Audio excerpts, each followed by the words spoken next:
I still remember the night Amara ran away from home.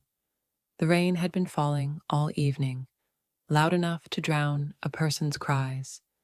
But somehow, I still heard her. She ran past my window, barefoot, clutching one broken clay pot and shivering. Her face was bruised, her wrapper torn, but what I'll never forget was the look in her eyes. That empty, lost kind of pain that only comes when someone has given up on being loved. People said she was cursed. Some said she had stolen something and fled. But I knew the truth. That girl had been beaten, starved, and rejected until she decided that even the darkness of the forest was safer than the walls of her own home. I didn't know it then, but that same girl, the one everyone called a mistake, would one day return to this village in a convoy of cars. Yes, the girl they rejected became the woman everyone wanted to be.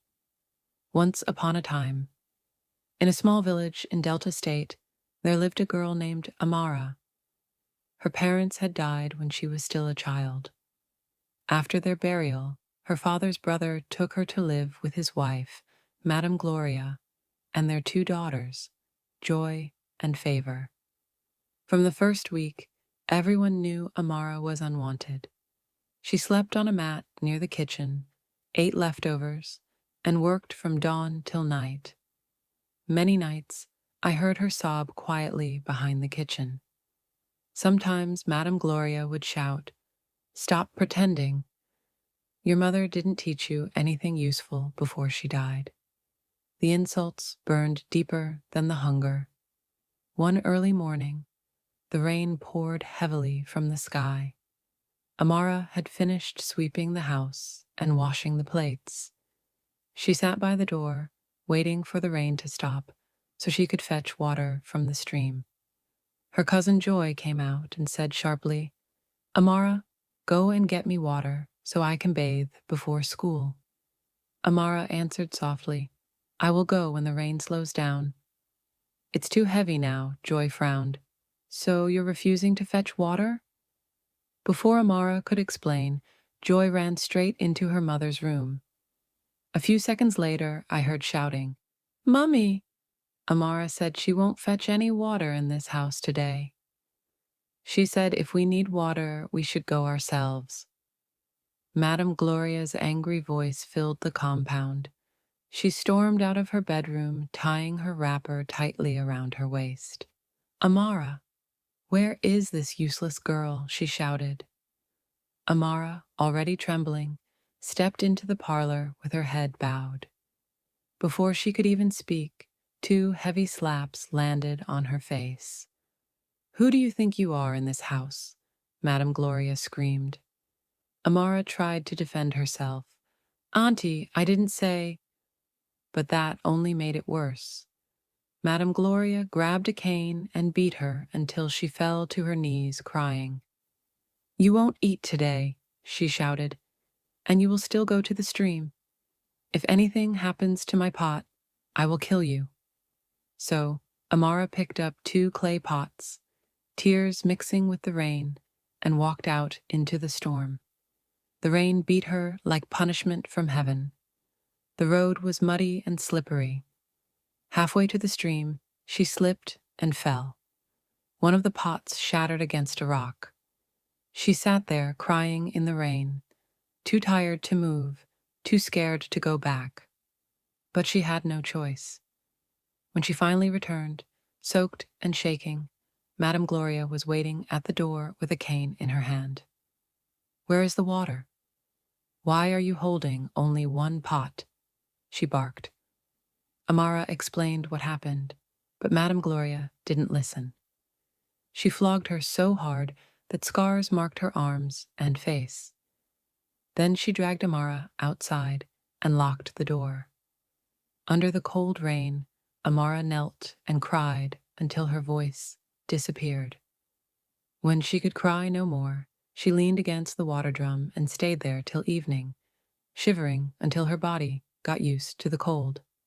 That night, Amara made a decision. She whispered to herself, "If I stay here, I will die." So, before dawn, she ran away. Weeks passed, and no one heard from her.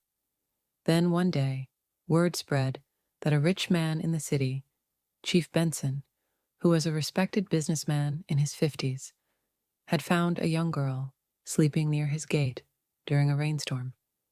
He wanted to chase her away, but his wife stopped him. They took her in, gave her food, a warm bath, and dry clothes. When Amara told them her story, Chief Benson was deeply moved.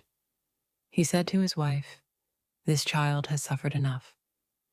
Let her stay." From that day, Amara became part of their household, not as a maid, but as family. She helped in the kitchen, read books, and learned to speak English properly.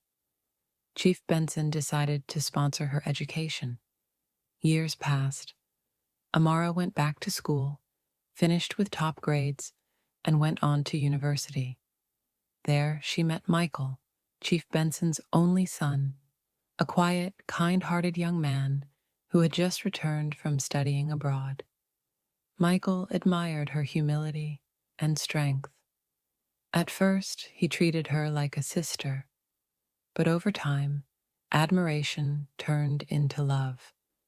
One day, he told his father, "Daddy, I've met the woman I want to marry." At first, Chief Benson was surprised. He said, "Amara is like family. Are you sure?" Michael nodded and said, "That's exactly why I want her. She has the heart of a queen." Chief Benson smiled, tears in his eyes. "Then you have my blessing," he said. Their wedding was simple yet beautiful and filled with joy. Amara cried as she wore her wedding gown and whispered, "Maybe my mother is smiling now." 15 years after Amara ran away, a convoy of black cars drove into the same village she had ran from. Children ran after them, shouting. When the door opened, a tall, elegant woman stepped out. Her skin glowed, her clothes shimmered, and confidence followed her like a shadow. Beside her was Michael, her husband, holding her hand. Madame Gloria stood frozen, her mouth open. Her daughters ran inside, trembling. Amara didn't raise her voice. She didn't boast. She just looked around quietly, her eyes resting on the corner where she once slept. Behind her, Chief Benson, now gray-haired, smiled proudly. People whispered that Amara had become a global businesswoman, building schools for orphans and training widows to work. She became everything her stepmother said she would never be. Madame Gloria and her daughters knelt down, crying and begging for her forgiveness. "I forgave you a long time ago, but some doors, once closed, never open again." Then she turned away, stepping into her car as the villagers watched silently. That was the last time anyone saw her in that village. So remember, when life turns its back on you, keep walking, because even the girl they rejected can become the woman the world celebrates.